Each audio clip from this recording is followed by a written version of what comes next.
Hello, everyone, and welcome to another SynMax webinar. I'm Sophia LaChapelle, an account manager here at SynMax, and I'm joined this morning by David Bellman, our Vulcan product lead. This webinar today will be focusing on the latest developments in the Vulcan platform, including the addition of tracking data center infrastructure with satellite imagery. David will touch upon the data center build-out happening across the US right now and its potential effects on the market. As always, we will have a Q&A session at the end of the presentation, so you're able to submit questions to the team during the presentation in that Q&A section button at the bottom.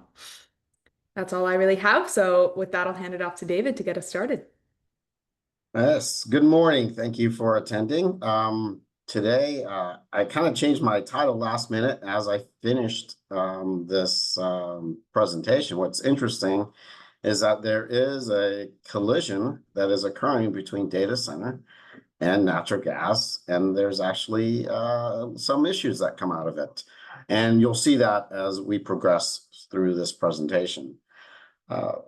Hopefully, you will get at least see the value of why we created Vulcan and see the value of how it can help you understand what's going on in the power markets, both on the supply side and the demand side. I like to always start off and basically let everyone know our motto is why guess when you can know. We are using satellite imaging to understand what is going on in the world. We have Vulcan is using a weekly cadence, so we cover quite a bit, and I'll show you the updates of what we're covering. Just on the power projects in the North America or US actually, over 210 gigawatts of plants that we are monitoring. The EIA 860 total is 260 gigawatts, so we have very good coverage there. It's around 900 plus projects that we're doing weekly satellite imaging. Still, many projects haven't land cleared. Here is a common chart that we use over and over. The blue represents the projects that we are not covering. The red is projects that we have taken a satellite photo, and the initial photo confirms that that project is under construction. And then the teal color identified is when we take a photo initially and we haven't seen any construction, but eventually we do see construction because of our weekly imaging. We do have the identified. And then none is there is nothing going on in terms of land clearing or first structure. Once again, our focus is to be able to tell you, did the project land clear? Because all projects do land clearing. And then is there a first structure up? And then with the first structure, we can estimate dates and stuff like that. Here's an example of using solar as an example of monitoring a power project. So you can see that you can see land clearing on July 15th, 2024. And then you can see a first structure on September 27th, 2024. And then you can see it kind of all erected. So this is an example that you can observe from space. We are also expanded our LNG projects, so we're not just doing power projects. The goal of Vulcan is to really be an infrastructure product. And you can see here that we have expanded regasification in China and Europe. Here is an example of the satellite imaging from our platform, and you could see here the land clearing as I described. All projects have land clearing. Then there's a first structure, and then you can see the completion of the trains. We have also added coal retirements monitoring, meaning that we're actually monitoring the demolition of coal plants just in case there is a revitalization to repower these coal plants. Obviously, if it's already demolished, the odds of repowering is zero. So that's why we created that. And if we get to our latest and greatest addition, which is the data center, we have a joint agreement with IRR, who is monitoring data centers across the world, actually. But we're just focused on North America right now. And what we do, we add on top of that our weekly satellite imaging. Right now, our coverage is around 90 gigawatts of projects, and the total IRR is around 130 gigawatts. And here's an example of a data center expansion and build out. You can see land clearing, as I noted, always happens. Then you can see a first structure. Then you can see the building and the footprint, and then you can see a completion of the building. We can also delve into, after completion, is there anything else going on? We did a report on the Council Bluff, which is I think, is it a Google? Yeah, so it's a Google Center. And we were examining the parking lots and how the new expansions parking lots have not been filled yet. So we can add more layers of analytics on top of just the construction side of things. So similar to our power projects, you can see here, we have the blue, which we're not taking satellite photos. And then we have our confirmation, our identified, and our none. And you can see there's a significant amount of none, meaning they haven't even started land clearing. So the total 2026 is around 24 gigawatts. Total 2027 is over 30 gigawatts as of now. So this big bubble that some people are suggesting, it is a rational bubble if you believe that there is a winner-take-all outcome, meaning that whoever builds the best LLM model is going to take all the revenues and all the goods from being the best, I guess. If we look at the annual advertising revenue for Google, Meta, and Amazon collectively, they stand at approximately $460 billion a year. And if you just put it in a discount cash flow model, you can say that, hey, if I can get 460 billion, I would spend 2 trillion over 10 years to get a 20% return. So you could see why a lot of people are spending a lot of money in this area. So the current spending by publicly traded companies is around 300 billion annually for data center capex. And this translates to really around 10 to 15 gigawatts per year. Now, maybe, there's other private companies and all that stuff. So you could say, okay, let's say that's 60% of the spending. So then you're looking at that 16 to 25 gigawatts annually. Now, if we go back and look at this chart, you're saying, okay, well, maybe that is doable and achievable. But the problem is, I think this is a global number and this is a US number. So there is some reduction in this chart likely just because of CapEx spending and what they're trying to achieve. So we know that there's some uncertainty in here. And of course, we can also talk about how the data center builds are basically unfolding similar to renewable builds, in that there's developers and their developers gets projects in queues in the projects that they're not really going to develop, but they're doing a shotgun approach, hoping to get, X out of 10 developed. And so there is that double counting likelihood in these numbers. And of course, the CapEx expenditures show that you're probably a little, maybe in the 15 gigawatt category versus the 30 gigawatts in reality per year. If we look at the infrastructure for data center, this is a graph that NREL put out, and you can see where the fiber is, where the transmission is, and where the current builds are. And you can see that they're trying to intersect everything so that you want reliable power, you want fiber, and you want a place where the workforce can go to too. Before I jump into the builds of the data centers and the builds of the generation to see if they can support each other, we have to cover some of the basic power stuff. I know not everyone here is,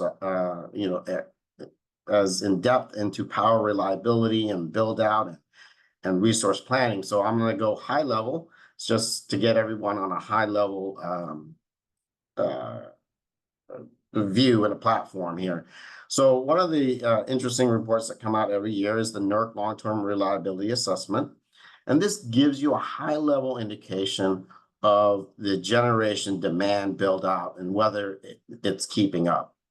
Now, what was interesting this year, this is the first year that I've seen this, is that the NERC actually came out a few weeks ago and said that they had an error in the MISO reporting, and so that the MISO is not at high risk, but at elevated risk. So you can see here is that that the mountain region is normal, and pretty in the southeast is normal, and then the rest are likely elevated, and perhaps every place will likely be at some elevated level if we continue with this data center growth. They also have a summer assessment, which actually gives you a more near-term view of what's happening. And you can see that extreme conditions can cause issues in the West and Texas and parts of MISO. That it can go negative right now, and that would not be a good situation to be in. The other nuance that we need to talk about, because all of these calculations are based on peak demand, is to understand that it is actually changing. The concept of peak demand is changing largely because you have so much solar built in certain regions, is that the peak demand, if you think about, let's say in Texas, is usually at a very, very hot day. Usually to make a very, very hot day, you need a sun. So therefore, the solar generation is probably pretty good during those very, very hot days in the South. And so that's kind of shifting what is really peak. So if you think about the net peak, which is if you remove the renewables, where is that peak now? And that's kind of changing the concept of where peak is. And so I think if you look at the more reports, they talk about net peak and they're talking about 9 p.m.s and comparing it to the 5 p.m. And so it's an interesting change because we never had to deal with this before of changing where we are thinking where peak is now. So the solar impact of peak demand is not as obvious. By 9 p.m., the solar is gone but load has also dropped off by 13%. So what's coincident is that the winter-summer peak ratio is also around 14%.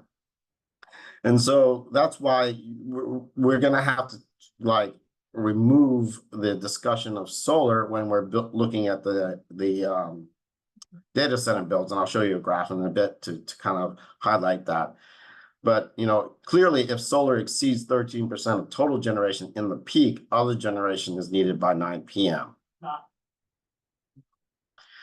Another form that you need to understand if you want to understand this reliability issue is all the reliability metrics. So there are 3 common reliability metrics, SAIDI, CADA, and SAIFI.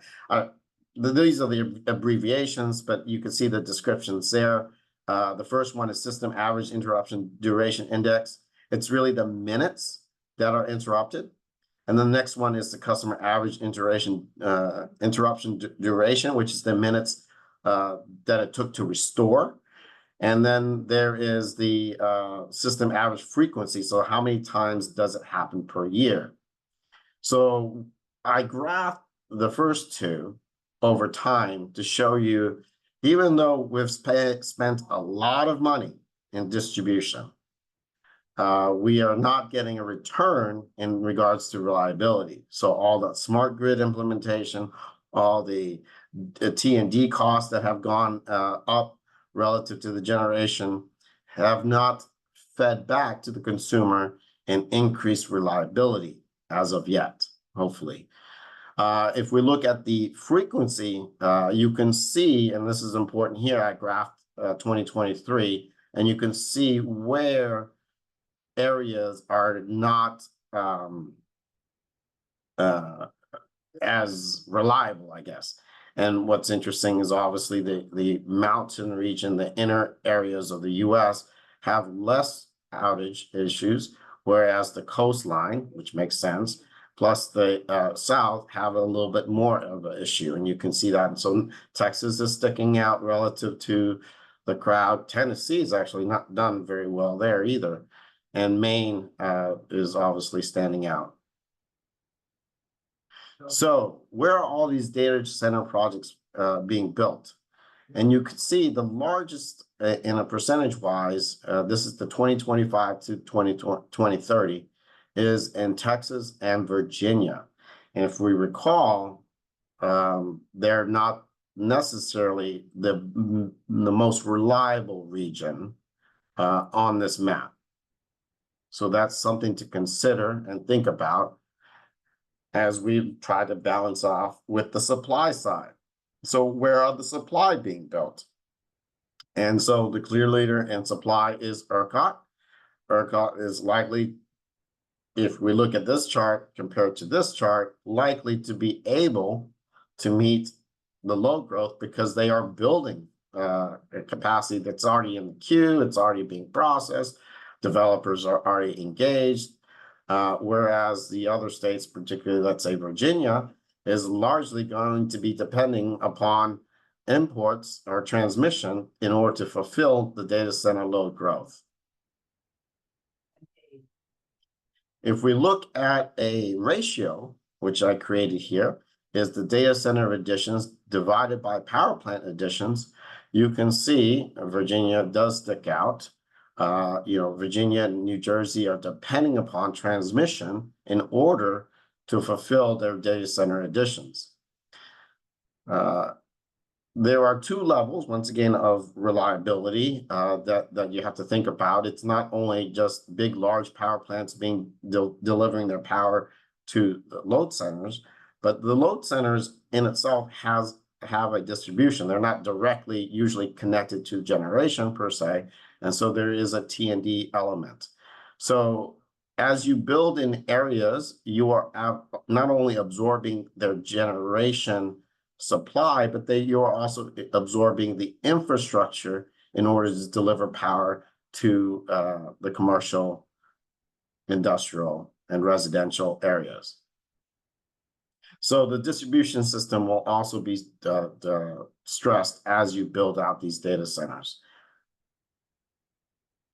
Now, if I remove solar as part of the denominator, you can see a lot more regions become concerning here.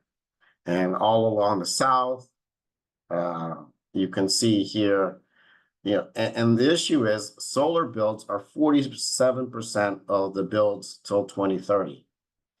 25% in addition to that is the batteries. Now, so you're building basically a 2-to-1 ratio when you probably, if you want to firm it, need to build a 1-to-2 ratio. So there is opportunities for more batteries, but does the market actually signal all this?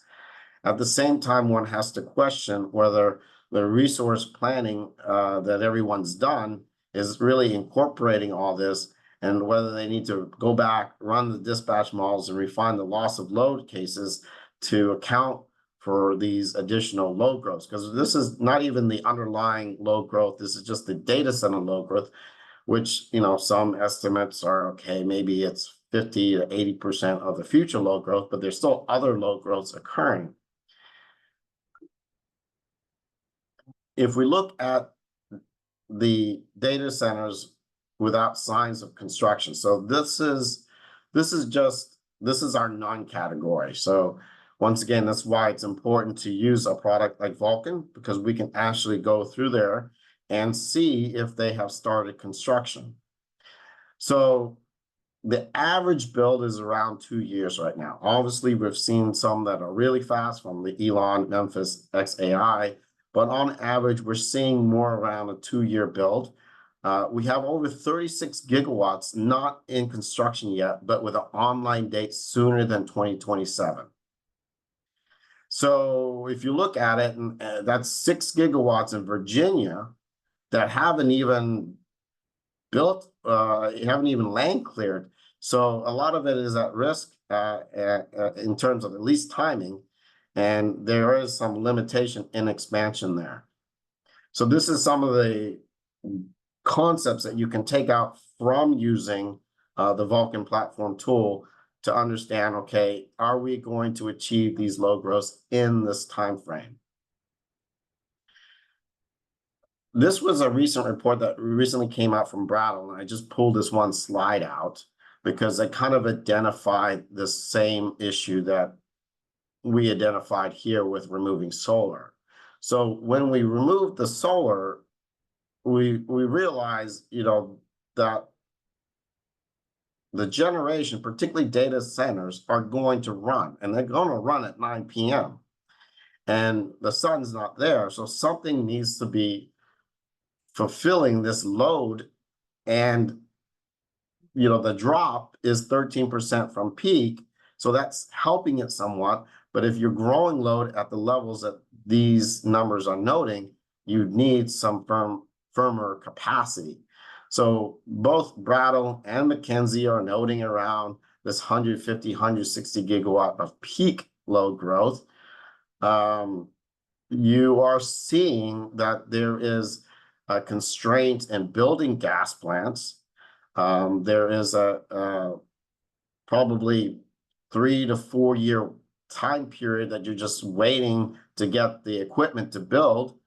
There are policies that are being proposed. Just recently, a Senate bill in Texas allows utilities to curtail loads greater than 75 megawatts during firm load sheds. So now these data centers need to take into account that there is a reflex or a pushback upon policymakers that are identifying this issue right here that this slide is indicating, is that there's just not enough time to build to keep up with the load request. So this is really what this slide is highlighting, assuming, once again, that you need to have some more firming of generation, which will come from natural gas. You could continue to try to build the solar battery, but obviously a 2-to-1 that we're currently sitting at is not going to work to solve this problem. And even a 1-to-2 may not be enough firming either. So let's look at the combined cycle economics and how it's not aligning with the natural gas futures and the power futures too. I should change that slide and note power futures. So as of yesterday, the Cal 2027 Henry Hub is $4. The PJM West on peak is $62.95, and the ERCOT North on peak is $60.72. So here I'm just rolling. I'm not an LCOE fan, but it's good for comparisons and it's good to just highlight high level stuff here. So if we look at the base case of what historically everyone thinks about a combined cycle at $1,000 a kW, you can see at a $4 gas price, you can make it $53, the 65% capacity factor. Now, we all know from several reports from NextEra and others that the capital cost is no longer $1,000. In fact, it's probably north of $2,000. But just for sensitivity case, I made it $2,000, and you can see just by 2x the capital cost, you enlarge this LCOE requirement to $71, an $18 bump up. Then if you are installing a lot more solar and you're installing a lot more wind, there are less times that you will run the gas plant. That's just common sense. If you install more renewables, you are going to push hours and times where the combined cycle will not be running. So if we cut the capacity factor down just by 15%, you see that also bumps up the price by $12. And then if we increase fuel cost by $1 and make it $5, you can see that that increases prices by $7. Then if we believe that we're in this high inflationary world and the returns have to be better and we need private investment, not just utility investment, then you're looking at bumping up the discount rate. And there you can see that you can be north of $100 a megawatt hour. And you can see here the forward curve is not indicating that. So this is the conundrum that we are in, is that you're not getting a forward price signal to engage and build these gas plants. Now, we have a lot of different things going on, and there's a lot of different options for data centers beyond the grid. And this is something that everyone needs to think about, is that maybe you achieve some of these low growth projections, not because they're on grid, but there are other alternatives. So if we look at that, we could have behind the meter, which is self-generation option. It will likely require batteries and also more generation than you would without a grid. But you can also do this as a bridge to while you get on the grid. So we know that getting on the grid is timely. So the question is, and I know many developers already who have access to the turbines who are not part of the utility supply chain. And so there are a few developers that I know firsthand that are trying to get this data center city option. And they could eventually also connect to the grid at a later time. So it's not like it's not a no grid, it's kind of just a bridge. Then there's also the grid replacement, which I've talked about before, which is you just find an existing industrial site that's already making something or already have load, and you just buy them up and then you use their interconnection. And it may be worth it because once again, we go back to the initial premise is that this is a winner take all game here. Then, obviously there is an option which you are seeing that Meta has taken is where you do a greenfield, plus you build your generation, plus you connect to the grid. But that really does not always solve all the problems because your distribution, you're taking up some of that distribution capacity, even though you are building your own generation.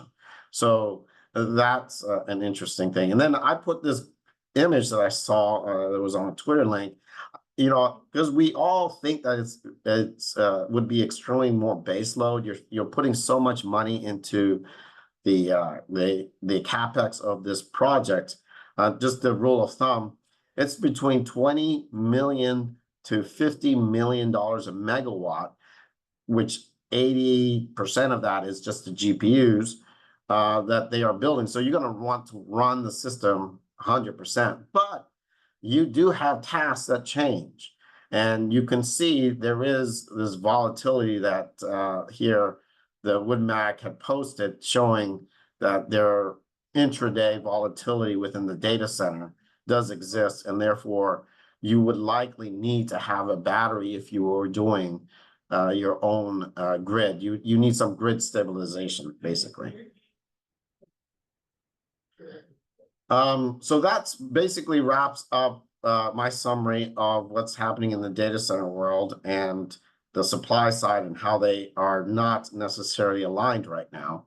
Well, I want a very last slide before we jump into the Q&A is to discuss the postponed projects, the new features that we're adding.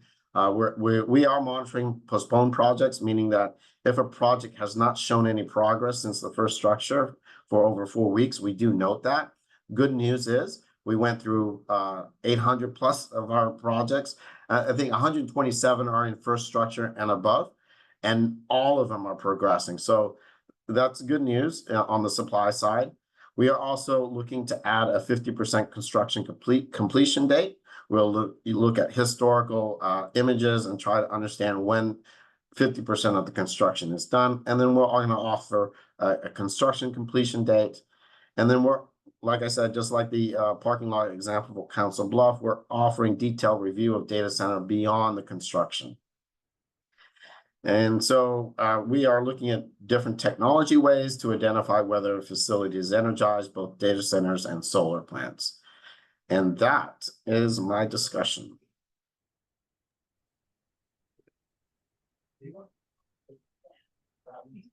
Do we have Q&A, Sophia? Yeah, so everyone can submit questions. It doesn't look like anyone submitted them while you were giving your presentation. If there's anything you want to touch on while they kind of think of and type those in, you can do that now. Yeah, yes. So, like I said, I hope to have built a product that adds value. It was an issue for me in understanding the generation stack and the modeling to understand when these power plants and these power plant projects were going to come online and which ones were real, which ones were fake, meaning what's this shotgun approach and how do you filter out those projects? So that's the goal of Vulcan. And I think the weekly cadence is a high enough cadence to be able to identify that. I think if we went to a monthly or even quarterly, I just don't think that's good enough to be able to capture the understanding of what's changing in the landscape.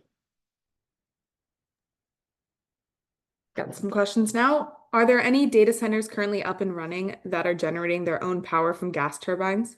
If so, where are they? Any generators, you mean any data centers? Yeah, are there any data centers currently up and running that are generating their own power from gas turbines? Well, the Memphis facility, I think Elon had used it as a bridge because if you look at the paperwork, he was allowed a certain amount of megawatts from the utility, and then he added those turbines and they were running, and then obviously people were complaining, but that's how he got to his levels earlier than what he was able to do because he connected the gas backup generators plus his battery in between to create much higher loads than his initial figures. We have another one. How are you defining construction completion data or date? Is Yeah, that's that intended to differ slightly from IRR's startup date? yes. Well, we'll have to get with IR to figure out when they believe startup is. And I think theirs is startup is energization.